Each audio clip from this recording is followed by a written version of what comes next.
శుక్లాంబరధరం విష్ణుం శశివర్ణం చతుర్భుజం ప్రసన్నవదనం ధ్యాయేత్ సర్వవిఘ్నోపశాంతయేత్.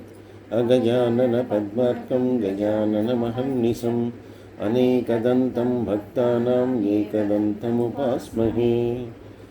నాగేంద్రహారాయ త్రిలోచనాయ భస్మాంగరాగాయ మహేశ్వరాయ నిత్యాయ శుద్ధాయ దిగంబరాయ తస్మై నకారాయ నమః శివాయ. గురుర్బ్రహ్మా గురుర్విష్ణు గురుర్దేవో మహేశ్వరః గురుర్సాక్షాత్ పరం బ్రహ్మ తస్మై శ్రీ గురవే నమః. ఈ ప్రేరణకు కారణమైనటువంటి గురుదేవులు బ్రహ్మశ్రీ చాగంటి కోటేశ్వరరావు గారి పాదపద్మాలకు సభక్తిపూర్వకంగా నమస్కరిస్తున్నాను.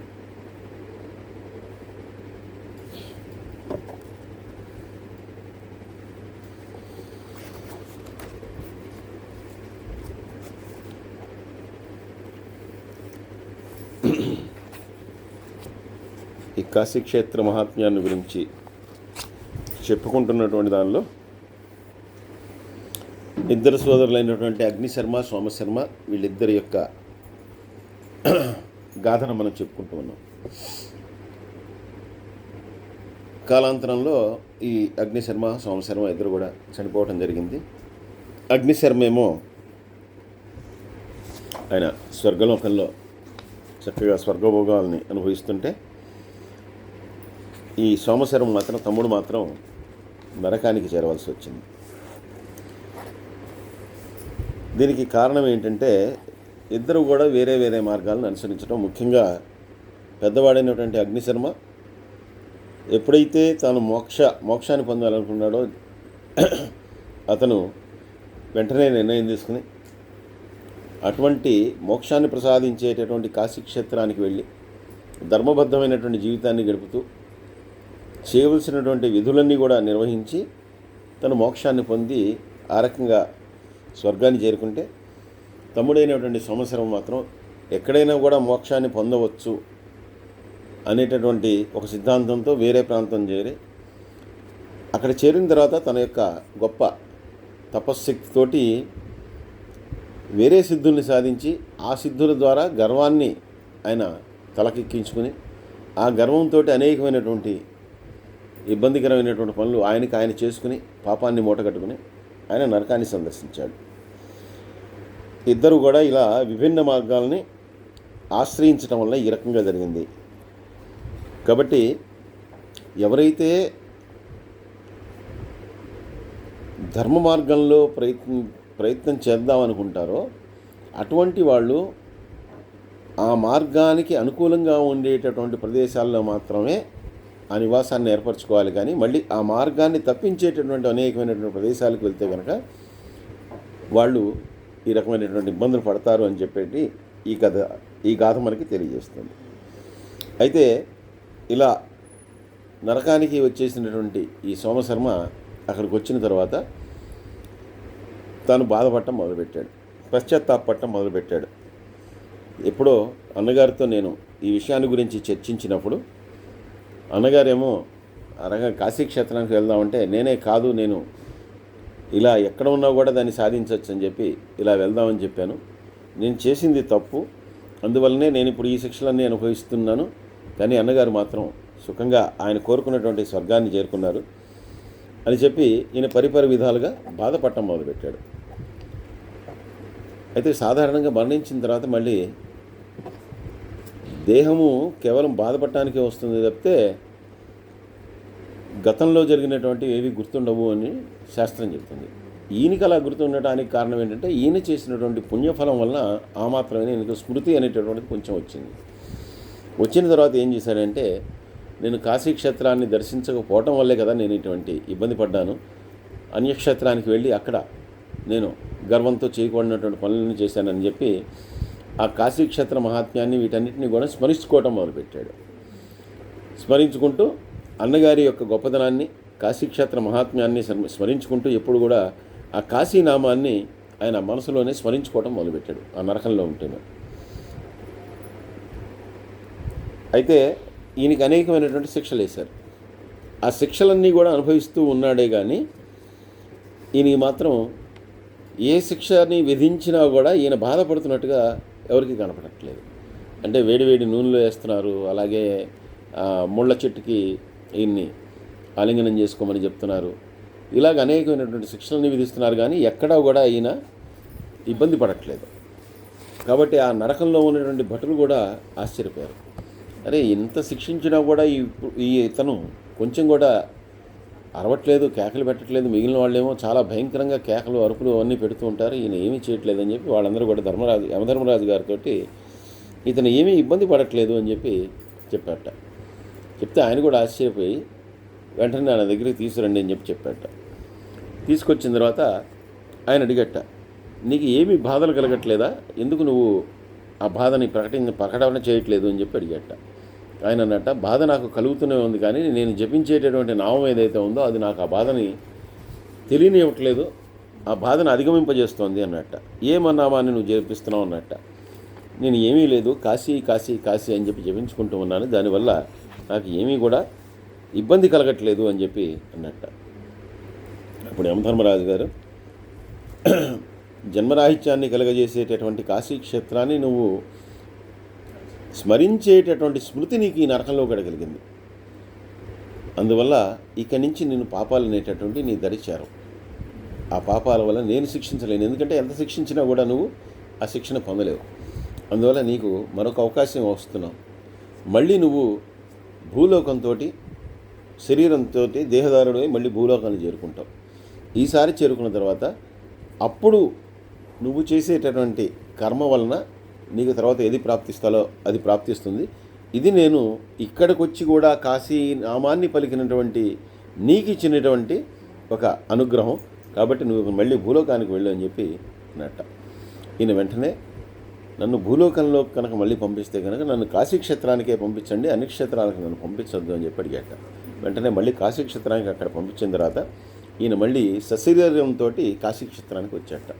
వచ్చినటువంటి వాడు అక్కడి నుంచి అంతకుముందు తాను వేటి వల్ల అయితే ఇబ్బంది పడ్డాడో వాటన్నింటినీ కూడా వదిలేసి కేవలం ఆ విశ్వేశ్వరుడి యొక్క ధ్యానము, అలాగే కాశీలో ఆచరించవలసినటువంటి ధర్మాలన్నీ తెలిసినటువంటి వాడు కాబట్టి, వేదవేదాంగాలన్నీ చదువుకున్నటువంటి వాడు కాబట్టి వాటన్నిటినీ కూడా నిర్వహిస్తూ చక్కగా ఆ విదేహముక్తిని ప్రసాదించేటటువంటి కాశీక్షేత్రాన్ని ఆశ్రయించి ఆయన కూడా ఆ విదేహముక్తిని అంటే దేహముక్తిని పొందాట. కాబట్టి అలాగా కాశీక్షేత్రం అనేటటువంటిది ఎటువంటి వాడికైనా కూడా మోక్షాన్ని, ముక్తిని ప్రసాదిస్తుంది అని చెప్పి ఆ గురువుగారు శిష్యుడైనటువంటి దీపకుడితో తెలియజేసిన తర్వాత ఈ శిష్యుడు మళ్ళీ మరొక ప్రశ్న అడుగుతున్నాడు. ఆయన ఏమని అడుగుతున్నాడంటే, ద్వాపర యుగంలో అంటే ప్రతి యుగానికి మధ్యలో సంధికాలం అనేటటువంటిది వస్తుంది. మనకి మహాభారతం జరిగింది కూడా ఆ సంధికాలం అని చెప్పి శాస్త్రం చెప్తుంది. అంటే ద్వాపర యుగానికి కలియుగానికి వచ్చేటటువంటి సంధికాలం, అలాగే కలియుగం తర్వాత వచ్చేటటువంటిది కృతయుగం. ఆ కృతయుగానికి వచ్చేటటువంటి సంధికాలం అంటే వాటి మధ్య ఉండేటటువంటి కాలం. ఇలా దీనికి దానికి వచ్చేటటువంటి భేదం ఏంటి, దానివల్ల ఏమవుతుంది అని చెప్పి అడిగాడు. దానికి ఆయన చెప్పింది ఏంటంటే, సంధికాలం ఏదైతే ఉందో ఆ సంధికాలంలో ఏ యుగమైతే దాని తర్వాత రాబోతుందో ఆ యుగం యొక్క ప్రభావం అనేటటువంటిది ఎక్కువగా ఉంటుంది. అంటే ద్వాపర యుగంలో సంధికాలంలో తర్వాత వచ్చేది కలియుగం కాబట్టి కలియుగ ప్రభావం అనేటటువంటిది ఎక్కువగా ఉంటుంది. ఎందుకంటే అటువంటి ప్రవృత్తి కలిగినటువంటి ఈ కౌరవులు, పాండవులు వారి మధ్య కలిగినటువంటి యుద్ధము, అనేక లక్షల మంది ఆ మహాభారత యుద్ధంలో చనిపోవడం, ఆ తర్వాత వచ్చినటువంటి ఆ పరీక్షిత్ మహారాజు కానీ ఆయన కూడా కోపంతో ఒక ఋషిని అవమానించడం, ఆ తర్వాత కలి ప్రవేశం, ఆ తర్వాత జనమేజయుడు, ఇలాగా అదంతా కూడా జరిగింది. అలాగే కలియుగం తర్వాత రాబోయేటటువంటి కృతయుగం అంటే ఆ సంధి కాలంలో మళ్ళీ మానవులు ధర్మం వైపు అడుగులు వేయటం జరుగుతుంది. ఎప్పుడు చిట్ట చివరిలో. అప్పటిదాకా మాత్రం అధర్మం వైపు బాగా ప్రయాణం చేస్తారు. ఆ తర్వాత వాళ్ళు మళ్ళీ ధర్మం వైపు ప్రయాణం చేయటం అనేటటువంటిది మొదలవుతుంది. కాబట్టి ఇది కాలచక్రం. కాలచక్రంలో ఇలా జరుగుతూ ఉంటుంది.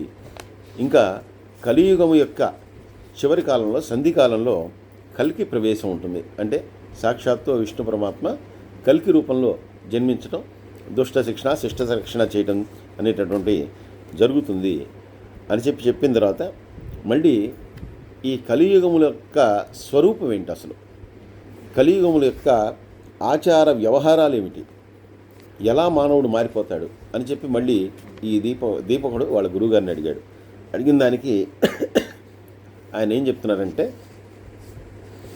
కలియుగంలో గుణము కన్నా, ధర్మము కన్నా, సత్యము కన్నా, నీతి కన్నా, నిజాయితీ కన్నా అన్నిటికంటే ప్రధానమైనటువంటిది ఒకే ఒకటి ఉంది. అదేంటంటే ధనము. అది ఎవరి దగ్గర ఉంటే వాడే గొప్ప. ధనం ఉన్నటువంటి వాడు ఎంత పాపాత్ముడైనా వాడిని చాలా గుణవంతుడు అని చెప్పి పొగుడతారు. డబ్బు లేనటువంటి వాడు ఎంత గొప్పవాడైనా వాడిని నీచుడు అని చెప్పి జనాలందరూ కూడా దూషించడం మొదలుపెడతారు. అలాగే వేద ధర్మాల్ని పూర్తిగా అతిక్రమిస్తారు, ఏ ధర్మాన్ని కూడా పాటించరు. బ్రాహ్మణులు కూడా కేవలం తాము బ్రాహ్మణులు అని చెప్పి తెలియజేసుకోవడానికి మాత్రమే యజ్ఞోపవీతాన్ని ధరిస్తారు. కానీ యజ్ఞోపవీతం ధరించినటువంటి వాడు కూడా ఎటువంటి అనుష్ఠానం చేయడు, కనీసం గాయత్రి మాతను కూడా సంధ్యావందనం ద్వారా అర్చన చేయడు. అలాగే స్త్రీ పురుషులందరూ కూడా విపరీతమైనటువంటి అహంకారంతో ఉంటారు. శరీరాన్ని భగవంతుడి వైపు ఎవరు కూడా మరలించరు. కేవలం శరీరాన్ని ఎవరికి వారు అలంకారాల కోసం, పోషణ కోసం మాత్రమే ఆ శరీరం ఉంది అనేటటువంటి దాన్ని అందరూ కూడా అనుకుంటూ ఉంటారు. పురుషులు స్త్రీలు అనేటటువంటి భేదం లేకుండా క్షురకర్మలని కూడా చేయించుకుంటారు. జటాధారణ అనేటటువంటిది ఎవరికి కూడా నచ్చదు. జరిగేవే గ్రంథాల్లో చెప్పినవే ఇవన్నీ కూడా. అలాగే ఎవడైతే కుటుంబ పోషణ కోసం కష్టపడి పనిచేస్తుంటాడో వాడిని పాపి అని చెప్పి జనాలందరూ కూడా నిందిస్తూ ఉంటారు, కష్టపడేటటువంటి దరిద్రుణ్ణి. కానీ డబ్బులు ఉన్నటువంటి వాడు మాత్రం ఎంత పాపి అయినా సరే వాడు చాలా గొప్పవాడని చెప్పి వాడిని అందరూ కూడా దేబురిస్తుంటారు, వాడు వెనకాల పడుతూ ఉంటారు. అందువల్ల సత్యవాదినేమో పాపిగాను, పాపినేమో సత్యవాదిగాను చెప్తూ ఉంటారు. బ్రాహ్మణులు ఎటువంటి వేదాలని నేర్చుకోరు, ఎటువంటి మంత్రశక్తిని కలిగి ఉండరు. భగవంతుడి పట్ల కూడా ఆసక్తి లేనటువంటి వాళ్ళు చాలామంది ఉంటారు. అలాగే ధర్మాన్ని కూడా వారి ఇష్టం వచ్చినట్టుగా ఎవరికి వారు అన్వయం చేసుకుంటూ ఉంటారు. ధర్మాన్ని పూర్తిగా వక్రీకరిస్తూ ఉంటారు. ఎవరికి వాళ్ళంతటా వాళ్ళు పాపాలు చేస్తూ పక్క వాళ్ళని చాలా పాపులుగాను, పక్క వాళ్ళు చాలా దోషులుగాను అని చెప్పి అనుకుంటూ ఉంటారు. తర్వాత క్షుద్రమైనటువంటి సుఖాలన్నింటినీ కూడా కోరుకుంటారు. తిండిపోతులుగా మారిపోతారు. కనీసమైనటువంటి ఉపవాసాలు కానీ ఇవి కానీ ఎప్పుడు కూడా ఆచరించరు. అలాగే లోభత్వం, దయలేకపోవటం, కోపం రావటం అనేటటువంటిది చాలా ఎక్కువగా ఉంటుంది. చాలామంది స్త్రీలు చాలా తప్పుల్ని చేస్తూ కూడా చాలా గొప్ప కులస్త్రీలుగా వాళ్ళు ప్రవర్తిస్తూ ఉంటారు. అలాగే రాజులేమో వాళ్ళు ప్రజలను రక్షించడం మానేసి ప్రజల యొక్క ధనాన్ని భక్షిస్తూ ఉంటారు. బ్రహ్మచారులు వాళ్ళు బ్రహ్మచార్య వ్రతాన్ని పొరపాటును కూడా పాటించరు. బ్రహ్మచర్యంలోనే వాళ్ళు చేయాల్సినటువంటి తప్పులన్నీ కూడా చేస్తూ ఉంటారు. అలాగే వనంలో ఉన్నామనేటటువంటి కారణంతో మాత్రమే వానప్రస్థులు అవుతారు. అంటే వనంలో ఉంటారు, కానీ వానప్రస్థం అంటే ఏంటంటే పూర్తిగా జీవితంలో ఉన్నటువంటి బంధాలనే వదిలేసి భగవంతుడి మీద ధ్యానంతో ఆ వనంలో నివసించడం, కానీ కేవలం వనంలో ఉండటానికే వెళ్తారు. అలాగే ఆశ్రమ ధర్మాల్ని పాటించరు. అంటే గృహస్థాశ్రమ ధర్మానికి ఒకటి, ఏ ఆశ్రమానికి ఆ ధర్మం ఉంది, అవన్నీ కూడా పాటించరు. ధనమునందు విపరీతమైనటువంటి ఆసక్తి ఉంటుంది. అలాగే దొంగతనం లాంటి నిషిద్ధ కర్మలన్నింటినీ కూడా తమ యొక్క కర్తవ్యంగా భావించేటటువంటి ఒక హీన స్థితికి వెళ్తారు. అలాగే ఆవులకి పాలు తగ్గిపోతాయి, గోక్షీరం అనేటటువంటిది తగ్గిపోతుంది. మిగిలినటువంటి ఏ జీవులైతే పాలన ఇవ్వకూడదో అటువంటి పాలన మాత్రమే అందరూ కూడా ఆసక్తికరంగా తాగుతూ వాటి వల్ల భ్రష్టుపడిపోతారు. అలాగే స్త్రీ పురుషుల్లో పురుషుడి వైపు ఉండేటటువంటి బంధువులతో ఎవరూ సరి అయినటువంటి సంబంధాలను మెయింటైన్ చేయరు. కేవలం స్త్రీల వైపు మాత్రమే ఆకర్షణ ఉంటుంది. వాళ్ళతో మాత్రమే వాళ్ళందరూ కూడా ఆ సంబంధాలను కొనసాగిస్తారు, తమ వైపు వారితో కొనసాగించరు. ఇది ప్రాక్టికల్గా ఎందుకు జరుగుతుందంటే డబ్బుల విషయాలన్నీ ఇటు వస్తాయి కాబట్టి ఎప్పుడు ఇటు ఉండరు, మొత్తం అటువైపు ఉంటారు. అలాగే గురువాక్యాన్ని లెక్క చేయరు. దానాలు తీసుకోకూడనటువంటి వారు కూడా దానాలు తీసుకోవటానికి అర్హత కలిగినటువంటి విప్రుల్ని అందరూ కూడా అపహాస్యం చేస్తారు వాళ్ళందరినీ కూడా. అలాగే తమకు తెలియనటువంటి ధర్మాన్ని గురించి వాళ్ళకి ధర్మం తెలిసినట్టుగా ఆ ధర్మపీఠం మీద ఇచ్చి ధర్మపన్నాలు ఇస్తూ ఉంటారు. అలాగే ముఖ్యంగా కలియుగంలో ఉండేటటువంటి వాళ్ళకి కావాల్సింది ఏంటంటే అన్నపానాదులు, అంటే భోజనాలు, తర్వాత నిద్రా సౌఖ్యం, తర్వాత వేషధారణ, విపరీతమైనటువంటి భూషణాలు ధరించటం. అలాగే ఎవరికి కూడా ఉపకార బుద్ధి అనేటటువంటిది పూర్తిగా శూన్యమైపోతుంది, నశించిపోతుంది. అలాగే శివుణ్ణి, విష్ణువుని ఇద్దరిని కూడా దూషిస్తూ ఉంటారు. లేదంటే ఒకళ్ళనే ఆరాధిస్తూ మరొకరిని దూషించడమే తమ యొక్క జీవితంగా పెట్టుకుంటూ ఉంటారు. ఇలా కలి యొక్క స్వరూపం ఏదైతే ఉందో అది రాను రాను ఎక్కువైపోతూ ఉంటుంది. ఎందుకంటే కలి ఎప్పుడు కూడా అధర్మాన్ని ఆశ్రయించేటటువంటి స్వభావం కలిగినటువంటి వాడు. కాబట్టి ముందర వాళ్ళ మనోనిగ్రహాన్ని నాశనం చేస్తాడు. మనోనిగ్రహాన్ని నాశనం చేసి వాళ్ళని అధర్మం వైపు నడిచేలాగా ప్రవర్తన చేయిస్తాడు. ఎప్పుడైతే వాళ్ళు అధర్మం వైపు ప్రయాణం చేస్తారో వాళ్ళకి బలాన్ని చేకూరుస్తాడు. ఆ బలాన్ని చేకూరించి పూర్తిగా వాళ్ళని ఆక్రమించుకుని ఉంటాడు. కాబట్టి ఇది కలి యొక్క లక్షణము. ఈ కలియుగంలో విప్రులు కానీ, క్షత్రియులు కానీ, ఇతర వర్ణాల వారు కానీ ఎవ్వరు కూడా భగవంతుణ్ణి కేవలం బాహ్యముగా మాత్రమే ఎందరూ కూడా వాళ్ళు భజిస్తూ ఉంటారు. కానీ అంతర్లీనంగా, అంటే అంతరంగంలో ఎవరికి కూడా నిజమైనటువంటి భక్తి ఉండదు. కేవలం బాహ్యం కోసం నేను పూజ చేశాననో, నేను ఇది చేశాననేటటువంటి దానికోసం మాత్రం, అంటే ఏది చేసినా కూడా డాంబికమే, ఏది చేసినా కూడా ఎవరో చూడాలనే ఇదే. అంతేగాని మనఃపూర్వకంగా ఏది కూడా ఆచరించరు. మనకి ఇప్పుడు జరిగే పెళ్ళిళ్ళు కానీ ఇవన్నీ కూడా అదే నిజం అని చెప్తాయి.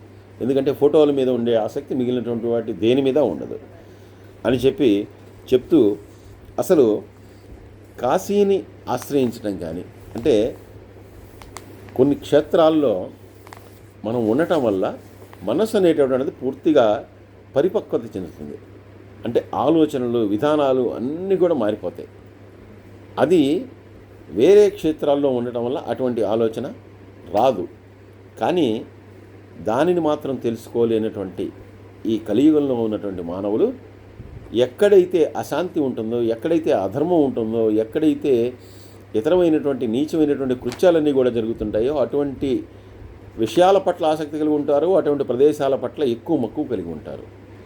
గోవాకి వెళ్ళేంతమంది కాశీకి వెళ్ళరు.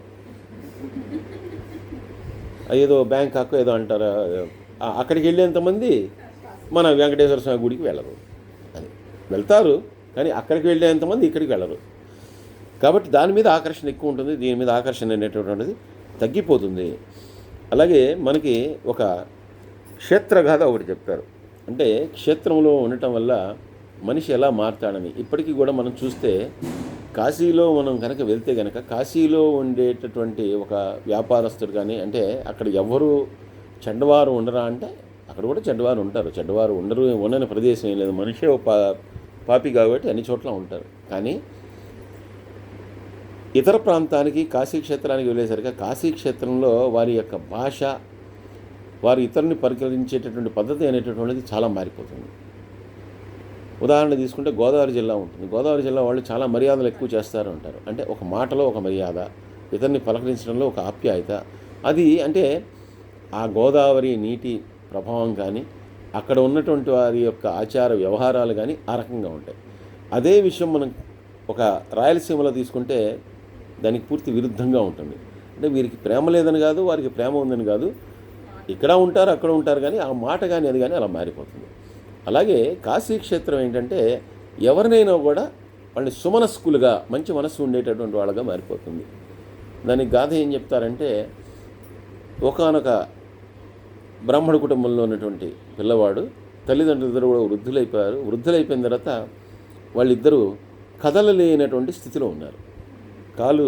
కాలు పెట్టలేనటువంటి స్థితిలో ఉన్నారు. అటువంటి స్థితిలో వాళ్ళు బాధపడుతూ ఉండేవాళ్ళు. ఎందుకంటే కొన్నాళ్ళలో చచ్చిపోతాం. ఈ చచ్చిపోయే ఇప్పటి వరకు మనం జీవితంలో ఎన్నో తప్పులు చేసి ఉంటాం. కాశీలో మరణం అనేటటువంటిది ముక్తిని కలిగిస్తుంది అని చెప్పి మన శాస్త్రాలన్నీ చెప్తున్నాయి. కానీ ఏ రోజు మనం కాశీ క్షేత్రానికి వెళ్ళలేకపోయాం. ఇంతవరకు జీవితం అంతా అయిపోయింది, ఇంకా మరణించేటటువంటి స్థితికి చేరుకున్నాం. కాబట్టి అదొక్కటి మన ఎప్పుడు కూడా వెంటాడుతూ ఉంటుందని చెప్పి తల్లిదండ్రులు ఇద్దరు కూడా మాట్లాడుకుంటూ ఉండేవాళ్ళు. ఎప్పుడు కాశీ క్షేత్రాన్ని దర్శించలేకపోయాను. అప్పుడు కాశీ క్షేత్రాన్ని దర్శించడానికి ఇలాగ రైలు కానీ బస్సులు కానీ ఏమీ లేవు. కేవలం నడిచి మాత్రమే వెళ్ళగలిగినటువంటి పరిస్థితి. ఆ పరిస్థితిలో ఈ కుర్రవాడు విని తల్లిదండ్రులు ఇద్దరిని కూడా నేను మీ ఇద్దరిని కూడా కాశీక్షేత్రానికి తీసుకువెళ్తాను అని చెప్పి ఆ తల్లిదండ్రులిద్దరికీ చెప్పాట. నువ్వెలా తీసుకెళ్తావు నాయన, మీ ఇద్దరు కూడా నడవలేనటువంటి స్థితిలో ఉన్నావంటే ఒక కావడిని తయారు చేసుకుని ఆ కావడిలో తల్లిదండ్రులు ఇద్దరిని కూడా ఒకళ్ళని ముందర ఒకళ్ళు వెనకాల కూర్చోబెట్టి ఆ కావడిని మోసుకుంటూ అతను ఈ దక్షిణం నుంచి కాశీక్షేత్రానికి బయలుదేరట. తూర్పులో ఉన్నటువంటి కాశీక్షేత్రానికి బయలుదేరట. ఇలా బయలుదేరినటువంటి వాడు రోజు కూడా తల్లిదండ్రులు ఆ కావడి వేసుకునేవాడు, తీసుకెళ్ళేవాడు. మరి మధ్యలో వీళ్ళిద్దరికీ మలమూత్రాదులు కాగాలి, అన్నిటి కాగాలి, దేనికి కూడా వీళ్ళు స్వయంగా ఏమీ చేసుకోలేనటువంటి వాళ్ళు. అలాగే బ్రాహ్మణులు కాబట్టి ఎక్కడో అక్కడ ఏదో ఒకటి తినేవాళ్ళు కూడా కాదు. మళ్ళీ ఎక్కడైనా వీళ్ళని ఆపాలి, ఆపిన తర్వాత ఆ గ్రామంలోకి వెళ్ళాలి, కావలసినటువంటివి తినడానికి ఎవరి దగ్గరికైనా వెళ్ళి ఆయన అడిగి తెచ్చుకోవాలి, తెచ్చుకున్నటువంటి దాన్ని వండి పెట్టాలి, వీళ్ళిద్దరికి తినిపించాలి. ఈ రకంగా ఓపికగా చేసుకుంటూ ఈ ప్రయాణాన్ని కొనసాగిస్తున్నాడు. అయితే ఒక మధ్య మార్గంలోకి వచ్చేసరికి, అంటే మధ్యప్రదేశ్ ఏదో అలా దాటుతూ ఉన్నాడు. ఆ ప్రాంతానికి వచ్చేసరికి ఇతనికి ప్రతిరోజు కూడా విపరీతమైనటువంటి కోపం వచ్చేదిట. కోపం వచ్చి వీళ్ళు ఏదైనా నాయన ఒక్క నిమిషం ఆపనైనా కొంచెం మూత్ర విసర్జన చేసుకోవాలి అనగానే వాళ్ళని అక్కడ ఆపి తిట్టడం మొదలుపెట్టేవాట.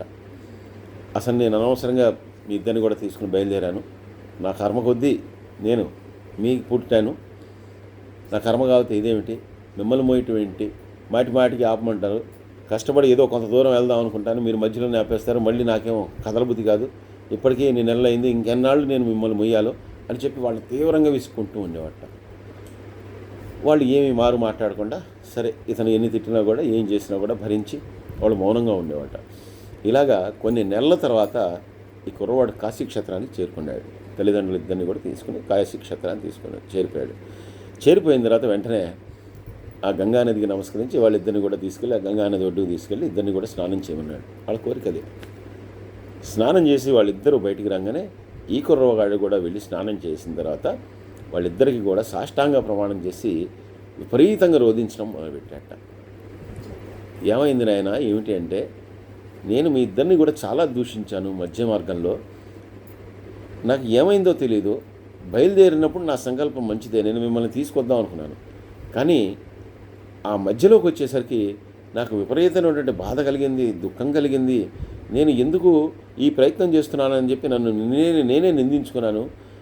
అది కూడా కొన్నాళ్ళ తర్వాత నేను దాన్ని కూడా అణుచుకోలేక మీ ఇద్దరిని కూడా జన్మనిచ్చినట్టు మీ ఇద్దరిని కూడా అనేక సార్లు దూషించాను, అది ఘోరమైనటువంటి పాపం చేశాను, అందుకే ఆ పాపానికి ప్రాయశ్చిత్తంగా ఇప్పుడు నేను దుఃఖిస్తున్నానని చెప్పి కాళ్ళు పట్టుకుని ఏడ్చాట.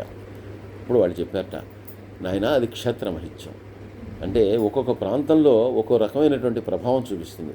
నువ్వు ఇప్పుడు పవిత్రమైనటువంటి కాశీక్షేత్రానికి వచ్చేసావు కాబట్టి ఇప్పుడు నీ మనసంతా కూడా ఇటువంటి కల్మషం లేకుండా ఉంది, అందువల్ల ఈరోజు నీకు పశ్చాత్తాప కలిగింది, కాబట్టి క్షేత్రమహిత్యం నాయన, అంతకంటే నువ్వు వేరే దానికి దేనికి బాధపడకు అని చెప్పి వాళ్ళిద్దరు కూడా చెప్పిన తర్వాత వాళ్ళిద్దరికి కూడా దర్శనం చేయించిన తర్వాత కాలంలో వాళ్ళు కలిసిపోయారు.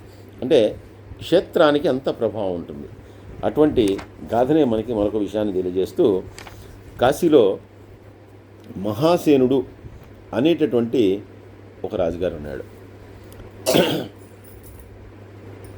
ఈయన కాశీలోనే ఉన్నాడు, కానీ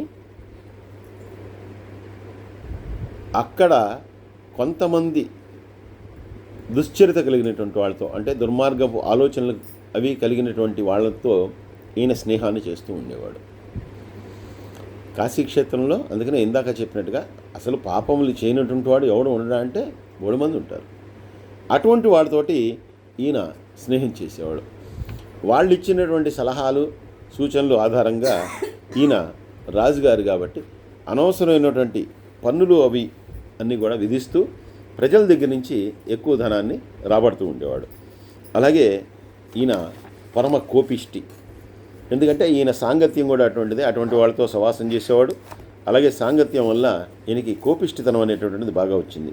అలాగే వ్యసనపరుడు, ఈయనకు ఉన్నటువంటి స్నేహితులు వ్యసనపరులే, ఈయన కూడా వ్యసనపరులే. ఈయన అటువంటి ఈ మహారాజు గారు దగ్గరలోనే ఉన్నటువంటి మరొక దేశం, దాన్ని పరిపాలించేటటువంటి ఆయన సుమేధనుడు. ఈయన పేరు మహాసేనుడు, ఆయన పేరు సుమేధనుడు. ఆ సుమేధనుడు అనేటటువంటి ఆయన యొక్క రాజ్యాన్ని ఆక్రమించుకోవాలని చెప్పి ఈయన అనుకున్నట్ట.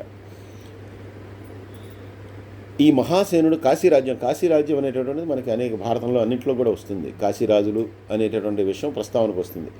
కాశీరాజు అనేటటువంటి ఆయన మొట్టమొదటి నుంచి కూడా కాశీరాజ్యం పెద్దది కాబట్టి, అలాగే ఈ మహాసేనుడు కూడా చాలా పెద్ద రాజ్యం. కానీ ఈ పక్కన ఉన్నటువంటి ఈ సుమేధనుడి యొక్క రాజ్యం చాలా చిన్న రాజ్యం. ఈయన యొక్క రాజ్యం ఎప్పుడైతే పెద్దదో దానికి తగ్గట్టుగానే ఈయన సైన్యం ఇదంతా కూడా చాలా గొప్ప సైన్యం. ఈయన అందుకని చాలా చిన్నవాడైనటువంటి ఆ సుమేధనుణ్ణి జయించాలనేటువంటి కోరిక వచ్చింది. ఈయనకి కావాల్సినటువంటి సైన్యం ఉంది, ఇవన్నీ ఉన్నాయి కాబట్టి వెంటనే దానికి కూడా తాత్సారం చేయకుండా, ఎటువంటి ఆలస్యం చేయకుండా వెంటనే ఆ సుమేధనుడి మీదకి యుద్ధం ప్రకటించి యుద్ధానికి బయలుదేరి వెళ్ళాడు. వెంటనే ఆ విషయం ఆ సుమేధనుడికి తెలిసిపోయింది. తన మీద యుద్ధానికి వస్తున్నాడు అని చెప్పి తెలిసిపోయింది. ఆ మహాసేనుడి దగ్గర ఉన్నటువంటి సైన్యంలో ఈయన దగ్గర ఉన్నటువంటిది 10వ వంతు సైన్యం మాత్రమే.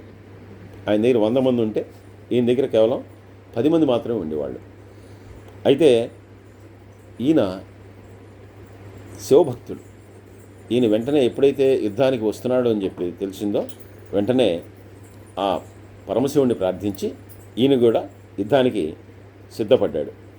సిద్ధపడిన తర్వాత ఇద్దరి మధ్య కూడా యుద్ధం జరిగింది.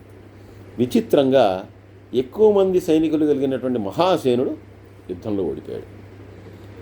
ఓడిపోయి చాలామంది సైన్యాన్ని కూడా నష్టపోయాడు. నష్టపోయినటువంటి వాడు మళ్ళీ తిరిగి తన యొక్క కాశీ నగరాన్ని చేరుకున్నాడు. చేరుకున్న తర్వాత అసలు అలా ఎందుకు జరిగింది అనేటటువంటి ఒక ఆత్మవిమర్శ చేసుకున్నాడు. నా సైన్యం గొప్పది, నేను చాలా పెద్ద రాజ్యానికి చెందినటువంటి వాడిని, అసలు నేను యుద్ధానికి వస్తున్నానంటే కనుక వాడు పారిపోతాడు అనుకున్నాను. అటువంటి వాడు పారిపోకుండా నిలబడి యుద్ధం చేసి నా మీద గెలిచాడు. ఇదంతా ఎందుకు జరిగింది అని చెప్పి కాశీకి వచ్చినటువంటి ఒక మహానుభావుడైనటువంటి వామదేవుడు అనేటటువంటి ఆయన్ని అడిగాట, ఇలా ఎందుకు జరిగింది అని. అప్పుడు ఆయన అన్నట్ట, ఈ కలిదోషం అనేటటువంటిది చాలా అద్భుతమైనటువంటిది.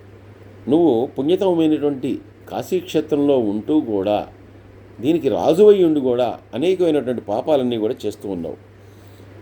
నీలో పాప బుద్ధి అనేటటువంటిది ప్రవేశించింది. సాధారణంగా కలి ప్రవేశం అనేటటువంటిది కాశీలో సాధారణంగా ఉండదు. కానీ నువ్వు ఆ కలి ప్రవేశం జరిగినటువంటి అనేక మంది దుష్టులతో నువ్వు సావాసం చేయటం వలన అది నిన్ను కూడా ఆశ్రయించింది. దాని ఫలితంగానే నువ్వు ఇటువంటి పాపాచరణానికి మూటగట్టుకున్నావు. ఆ రాజు నీకు చేసినటువంటి ద్రోహం లేదు, ఆ రాజు నీకు అటువంటి ఇబ్బంది కలిగించలేదు. అయినా కూడా కేవలం నీ కాంక్ష కోసం, ఎందుకంటే నీకు ఇక్కడ వచ్చేటటువంటి పనులు చాలట్లేదు, ఇంకా ఏదో నీకు కూడబెట్టాలనుంది. అందుకనే నువ్వు ఆయన మీద యుద్ధానికి వెళ్ళావు. నువ్వు అనవసరంగా యుద్ధం చేశావు. ఆయన శివభక్తుడు కాబట్టి, శివుణ్ణి నమ్ముకున్నటువంటి వాడు కాబట్టి, నువ్వు దోషివి కాబట్టి నువ్వు ఓడింపబడ్డావు. ఆయన జయింపబడ్డాడు. ఆయన ఎప్పుడైనా ఒకటే, సత్యమేవ జయతే, సత్యం ఎప్పుడైనా కూడా జయిస్తుంది అని చెప్పి అన్న తర్వాత మళ్ళీ ఇప్పుడు ఈ శిష్యుడు మళ్ళీ గురువుగారిని అడుగుతున్నాడు. గురువుగారు బాగానే ఉంది, కానీ కాశీక్షేత్రంలో మరి జన్మరాహిత్యం, మోక్షం ఇవన్నీ కలుగుతాయని చెప్పారు కదా, కలిగి కూడా ప్రవేశించడానికి వీల్లేదని చెప్పారు కదా, మరి కాశీక్షేత్రంలో ఉన్నటువంటి ఈ రాజుగారు ఇలా చేయటం ఏంటి? ఈయన పాపి అవ్వకూడదు కదా, కాశీక్షేత్రంలో నివసించేటటువంటి వాడు, అందులో కాశీకి రాజుగారు ఈయన, అటువంటిది ఎందుకు జరిగింది అని చెప్తే దానికి సమాధానంగా ఈయన ఏం చెప్తున్నారంటే, కలి అనేటటువంటి వాడు ఏ మానవుణ్ణి కూడా డైరెక్ట్గా ఎవరిని కూడా హింసించడు. డైరెక్ట్గా వచ్చి ఎవరి మీద కూడా ఆయన మీద ప్రభావం చూపించడు. ప్రభావం చూపిస్తాడు ఎక్కడంటే వాళ్ళ మనసు మీద ప్రభావం చూపిస్తాడు. వాళ్ళ మనస్సు మీద ప్రభావం చూపించి వాళ్ళు అధర్మము పట్ల ఆసక్తులయ్యేలాగా చేస్తాడు. అలాగే ఎవరైతే నియమాల్ని పాటిస్తారో, ఎవరైతే ధర్మాన్ని అనుసరిస్తారో అటువంటి వారి మీద మాత్రం ఎటువంటి ప్రభావాన్ని చూపించడు. ఎవడైతే అధర్మ వర్తనలు అవుతారో వారి మీద అతని యొక్క ప్రభావం అనేటటువంటిది ఎక్కువైపోతుంది. అందుకని కాశీలో నివాసం చేసినా కూడా ఆ కాశీ క్షేత్రము మీద కానీ, విశ్వనాథుని మీద కానీ, లేదు అక్కడ ఉన్నటువంటి క్షేత్రపాలకుడైనటువంటి కాలభైరవుడి మీద కానీ ఎవరికైతే నమ్మకం లేక ఉంటారో అటువంటి వారికి దుష్టమైనటువంటి ఆలోచనలన్నీ కూడా వస్తూనే ఉంటాయి. సాధారణంగా కాశీలో పాపం అనేటటువంటిది చేయటానికి మనస్కరించదు, కానీ ఇటువంటి దుష్ట ఆలోచనలు ఉన్నప్పుడు తప్పకుండా అటువంటిది చేయగలుగుతారు అని చెప్పాట. చెప్పిన తర్వాత మళ్ళీ జరిగినటువంటి విషయాన్ని మళ్ళీ చెప్పండి. మళ్ళీ ఆ మహాసేనుడు ఏం చేశాడు అని చెప్తే, ఈ మహాసేనుడు వామదేవుడిని అడిగాడు. వామదేవుడు చెప్పాడు. అలాగే మరికొంతమంది అడిగాడు. ఎందుకంటే మనకేదైనా సెకండ్ ఒపీనియన్, థర్డ్ ఒపీనియన్ తీసుకునేది ఎప్పుడండి? ఫస్ట్ ఒపీనియన్ నచ్చినప్పుడు. అసలు ఫస్ట్ ఒపీనియన్ నచ్చినప్పుడే. అది మనకి నచ్చితే అదే కన్ఫర్మేషన్.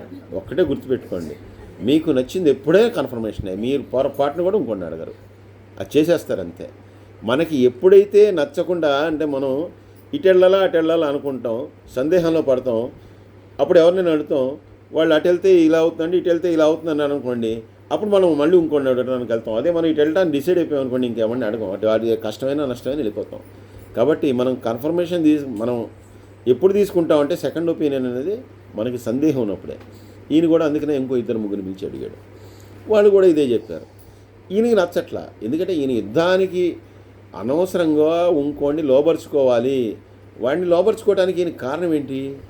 వాడు బలహీనుడు. ఈయన దగ్గర 1000 మంది సైన్యం ఉంటే ఆయన దగ్గర 10 మంది ఉంటారు, 100 మంది ఉంటారు. కాబట్టి నేను ఆక్రమించుకోవడం చాలా సులువు అని చెప్పుకుని ఈయన ఒక గర్వంతో బయలుదేరాడు. అందుకని మళ్ళీ ఈయన ఏమనుకున్నాడంటే, ఏదో ఈ శాస్త్రం తెలిసిన వాళ్ళందరూ కూడా పనికిరాని వాళ్ళు, వీళ్ళు ఏదో ఒకటి పనికిరాని మాటలని చెప్తుంటారు, వీళ్ళు ఎప్పుడూ ధైర్యం చేసి యుద్ధం చేయరు, పాడు చేయరు, ఏమి చేయరు, కేవలం జంజం వేసుకుని కూర్చుని ఏదో అడిగిన వాడికల్లా లేనిపోని సలహాలు ఇస్తుంటారు, తప్పు నాది, నేనే అనవసరంగా వీడిని అడిగాను, ఈయన అడిగేదేంటి, ఇంత సైన్యం ఉండి అని చెప్పి మళ్ళీ సైన్యం దగ్గరికి వెళ్ళి మనందరం ఈసారి తప్పకుండా వాడిని కొట్టాలరా, ఈసారి వాడిని ఏదో ఒకటి చేయాలని చెప్పి మళ్ళీ సైన్యాన్ని అంతా కూడా కొంచెం ఉత్తేజపరిచి మళ్ళీ అన్ని వాహనాలు, ఈయన దగ్గర ఉన్నటువంటి అన్ని వాహనాలని కూడా సమకూర్చుకుని, అలాగే ఈ జీవబలాన్ని అంటే ఏనుగులు వీటన్నిటిని కూడా సిద్ధం చేసుకుని మళ్ళీ ఆయన యుద్ధానికి బయలుదేరాడు. ఇలా యుద్ధానికి బయలుదేరిన తర్వాత మళ్ళీ ఆ విషయం ఆ సుమేధనుడికి తెలిసింది. మళ్ళీ ఆయన ఆ శివుని యొక్క పూజ చేసుకున్నాడు, యుద్ధానికి సిద్ధుడయ్యాడు. ఇలా సిద్ధుడైన తర్వాత మళ్ళీ ఇద్దరి మధ్య యుద్ధం జరిగింది. యుద్ధం జరిగితే ఈసారి కొంచెం తీవ్రమైనటువంటి యుద్ధం జరిగింది. ఈ తీవ్రమైనటువంటి యుద్ధంలో కూడా ఎక్కువ మంది ఈ మహాసేనుడి యొక్క సైన్యం అంతా కూడా నశించిపోయారు. ఆశ్చర్యం వేసింది దీనికి.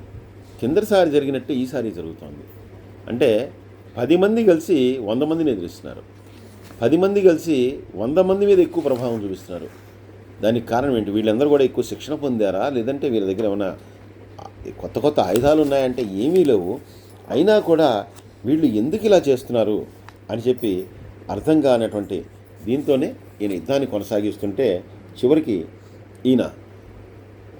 ఈ కాశీరాజు గారు చివరికి ఈ సుమేధనుడికి పట్టుబడ్డాడు.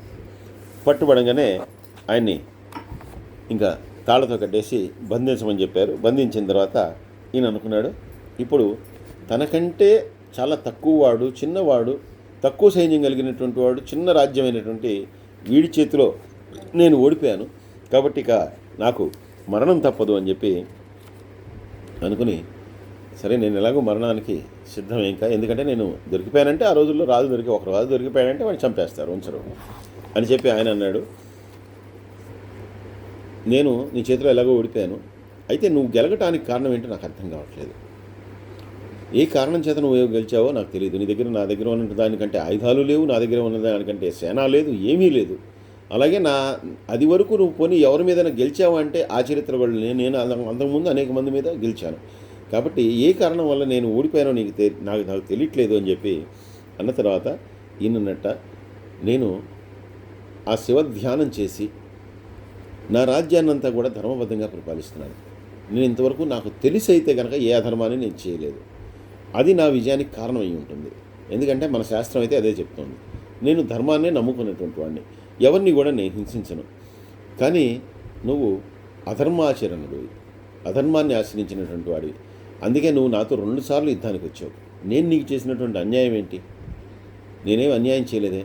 నువ్వు కనుక నన్ను అడుగుంటే కనుక నేను సామంతుడిగా మారిపోయేవాడిని నీకు. అంటే నేనే నా దగ్గర నుంచి కొంత సుంకాన్ని, ఒక ట్యాక్స్ని నేనే కట్టుకుని నీకు సామంతుడిగా ఉండేవాడిని, ఎందుకంటే నువ్వు నాకంటే బలవంతుడు కాబట్టి. కానీ నువ్వు నాతోటి ఏ రోజు కూడా మైత్రిని కోరుకోలేదు, నాతో స్నేహాన్ని కోరుకోలేదు, నాతో వైరాన్ని కోరుకున్నావు. నాది చిన్న రాజ్యం కాబట్టి నాన్ని ఆక్రమించుకోవాలనేటువంటి దుర్బుద్ధి నీలో ప్రవేశించింది. అందువల్లే బహుశా నువ్వు ఓడిపోయి ఉంటావు. నేను గెలవటానికి కారణం నాకు తెలుసు, కానీ నువ్వు ఓడిపోవడానికి కారణం అయితే నాకు తెలియదు. అయితే నువ్వు అడిగావు కాబట్టి నేను విశ్లేషించుకుంటే ఇది అని చెప్పి నాకు అర్థమవుతుంది. ఏదైనా సరే పట్టుబడినటువంటి నిన్ను చంపను నేను, ఎందుకంటే నేను అధర్మాన్ని ఆశ్రయించను.